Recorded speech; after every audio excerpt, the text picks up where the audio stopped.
Okay, so recently WhatCulture did a 10 WWE superstars who will be leaving in 2024.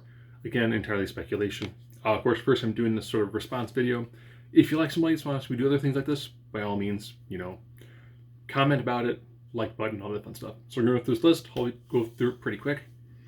Nia Jax, if her current run is just to do the Becky Lynch thing and then maybe do a Rumble appearance, then maybe put someone over between now and Mania, fine with it. If she leaves, that's fine. It's just a quick infusion every now and then, get someone to show up, get the internet talking. Fine with that. If she's gone, she's gone. Whatever. There's more than enough people can fill that sort of spot. Shayna Baszler. I can see her leaving because one, when she defeated Ronda Rousey, it felt like they should have done more with her, and they didn't. Her main thing is she is very good in an incredibly stacked division. You're like, oh, she should be a champion. Well, it's like, okay, do you put her over Rhea Ripley? Do you put her Becky Lynch? Do you put her over Charlotte? Looking at how how she's liked backstage. Do you put her over Asuka? Do you put her over Bianca Belair? Do you put her over Bayley? You put her over Io Sky? Do you put her over Kairi Sane? You start seeing there's a big long list of wrestlers. It's like, she's good. How well does she fall within the pecking order of the women's division? Ronda is doing stuff with Ring of Honor. If her contract comes up, she wants to do indie stuff again. Work stuff with Ronda.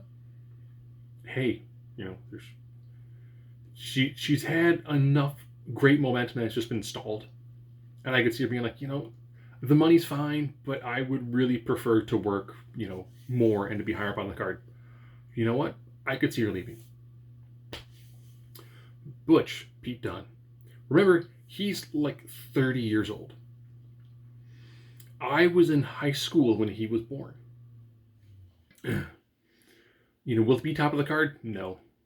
I just think it's weird that he hasn't really had singles gold since he had his main roster call up. He's incredibly good. But, again, he's one of those guys where he's really, really fantastic. Do you put him over Roman Reigns? Put him over Cody Rhodes? It's like, yeah, he's great, but there's, it's a stacked division. I could very much see him leaving, going out and doing his own thing. He's someone that I could see, when it's time for negotiations, Endeavor kind of being like, no, we don't see it with you. And Duncan probably go, all right, he can go back to UK. He's run promotions in the past. I mean, he knows how to do everything. He would also be a fantastic get for a place like AEW or Impact. Both of them are TNA, sorry. He would be a great get for any of those companies. Just given his wealth of knowledge. And if he goes to AEW, I'm pretty sure the other guys might actually go to him and ask for advice and actually take it. Tremendous amount of intelligence and skill in the ring.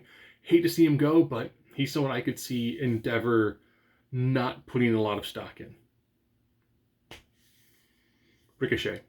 Lots of people are like, man, he'd be fantastic on the indies. Given his style, I'm pretty sure he's got some miles on his body. I mean, we'll go to the previous entry, Pete Dunne. He was a cruiserweight wrestler until he started getting really beat up. Then he became the bruiserweight. So he had a high-flying style. Injuries mounted up, he went to a different style. Ricochet has this fantastic in-ring ability. If you put him in a place like AEW, how long till his shine wears off? Tons of great high flyers. He's a great high flyer. But now he's with a bunch of other great high flyers. Does he want to work that style of match multiple days a week? Or is he okay with, the E style? I think he's probably okay with the E style. You're making good money. You're not destroying your body as fast. And I think he does enough that I could see Endeavor offering him a contract. Not something that's going to be some massive increase.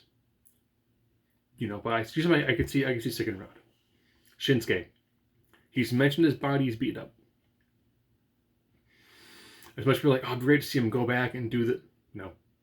He's been mentioned several times that, he's wrestling how he wrestles because this is what he can do to still have a higher quality of life years from now. We love these hard hitting styles. Over time, your body just breaks down. You cannot take this level of abuse. Go watch Kurt Angle's documentary for the WWE and see what his style of wrestling did to his body throughout his life. There's enough wrestlers now who are like, I'm making good money. I want to be able to walk around and enjoy a decent quality of life. Shinsuke, if this is it, he's somebody I could see retiring. I think he's got enough money saved up. He might do a few single spots here and there. I don't picture him going to another promotion. Gallows and Anderson, they've done work with TNA, AEW in the past. Can I see the E being like, sorry, we're not really using you except for house shows. They can make a killing every place else where they want to work at. They've got friends everywhere. They did it before when they were let go. I could see them doing it again with them not being re-signed. AJ Styles. AJ's made mention that when he signed this contract, this last contract, so people are like, it'd be great to see him do, like the spinal tap and all that. And he's mentioned, if I do spinal tap in another match, I might not be able to walk ever again. He's someone who had this amazing style in TNA, and then over the years, he's taken a beating on his body. So now he's doing what he's doing. Just, this is the highest level he can hit right now. When his contract's up, if they give him another one to do a few spots here and there, cool. Otherwise, I can see him retiring. Sheamus. He's in a similar boat to like AJ Styles and Shinsuke. He's got nagging injuries. His body has kind of betrayed him. Having said that, great friends with Edge. I could see him maybe doing some AEW stuff just to get, just do a short run in AEW. Money's really good. He won't work a bunch of matches. And I'm pretty sure, they have some UK event happening that would probably be amazing for him to have a high level impact in that. And I could see him doing something like that. Sami Zayn. This is an interesting one. Apparently he wants to be higher up on the card. I don't picture many promotions where he would be the guy. The top guy. A top guy? Yes, but not the top guy. Say he was AEW. Okay. Do you put him over Kenny Omega? Do you put him higher up than Chris Jericho? Put him higher up than John Moxley? Do you put him higher up? You see, you start listing all the names like, oh yeah, I don't know if you put him, at the Moxley. Would he work well with Adam Page? Yes. Could he have a great feud with Swerve? Yes. Could he do some amazing things in AEW? Yes. Would he be higher up on the card than where he was in the E? He'll have a big run at the beginning, and then he'll kind of hit like a middle of the pack. He did amazing work in WWE. He went from a joke match with Johnny Knoxville to main eventing in a year. He hit the top. There really isn't hitting the top again unless you hit a singles match for WrestleMania. I mean, he was in a tag match main event WrestleMania. That's insane. Or insane. I picture a lot of him leaving or going kind of tied towards, when's Kevin Owens' contract coming up? Could I see Endeavor giving him a decent contract? Yeah. I can see him wanting to keep him around. Yeah. Drew was asked for in the past more money, better creative, and to work a little bit less.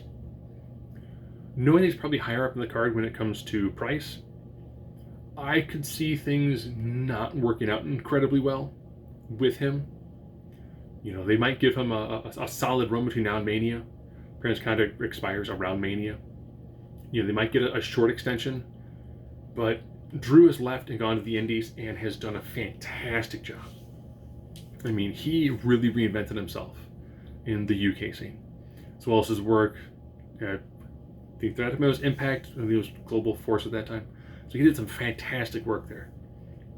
And again, there's a company that's going to be doing an event in the UK, and I'm pretty sure, a match with Drew and Sheamus at Wembley would probably be a fantastic match and a solid draw, and something that most people would love to be able to have a massive match at a place like Wembley.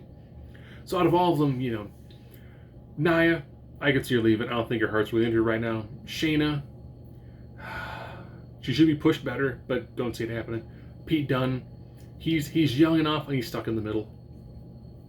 Ricochet, he definitely is. He's treated well enough in the WWE.